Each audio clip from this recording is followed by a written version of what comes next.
పాపము చేయకుండా ఉండాలంటే మన అవయవాలు మన కంట్రోల్లో ఉండాలి. ఈ లోకంలో అవయవాలను నిగ్రహించుకోవడానికి అనేకమైన ఆచారాలు ఉన్నాయి. కొంతమంది నాన్ వెజ్ తినరు, కొంతమంది తిండి మానేస్తారు, కొంతమంది మనుషులందరికి దూరంగా వెళ్ళిపోయి ఏదో పర్వతం మీద కూర్చుంటారు.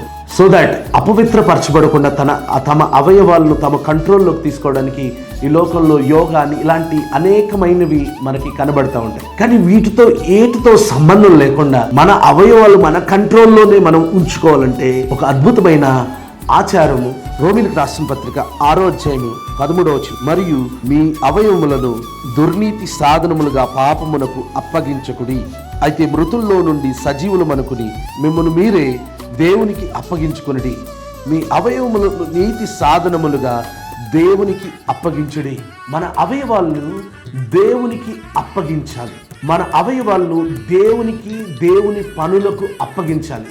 దేవుడి పనులు ఏమై ఉంటాయి అంటారు? దేవుడు లోకమును ఎంతో ప్రేమించారు. దేవుడి పని ఏంటంటే లోకములో ఉన్న వారిని ప్రేమించి సహాయం చేయడం ఆయన పని, లేక పాపమును ద్వేషించడం ఆయన పని అయ్యున్నది. నశించిపోవచ్చున్న వారిని వెతికి రక్షించుట ఆయన పని అయ్యున్నది. ఇలా చెప్పుకుంటూ పోతే దేవుడి పని అనేక రకములుగా ఉంది.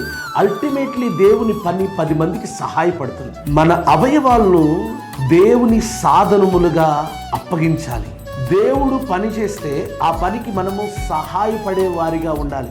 దేవుడి పని లోకమును రక్షించుట, దేవుడి పని 10 మందికి ఉపయోగపడుట, దేవుడి పని మనము అపోస్తలుడైన యాకోబు రాస్తాడు కదా, యాకోబు రాస్తాడు, తండ్రి అయిన దేవుని ఎదుట భక్తి ఏదనగా సహాయం చేయడమే.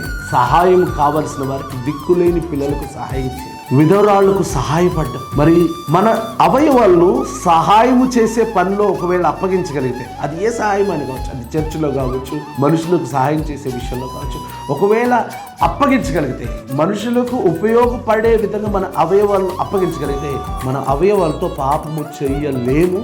కాబట్టి ఈరోజు మీ అవయవాల్ని నీతి సాధనలుగా ఎంచుకోండి. మీ కళ్ళను ఫోన్కి అప్పగించడం మానేయండి, దేవునికి అప్పగించండి. మంచి వాటిని చూడడం ప్రారంభించండి. అలాగే ప్రతి అవయవాన్ని కూడా దేవునికి అప్పగించినట్లయితే మన అవయవాలు పాపము చెయ్యక నీతి సాధనములుగా మార్చబడతాయి.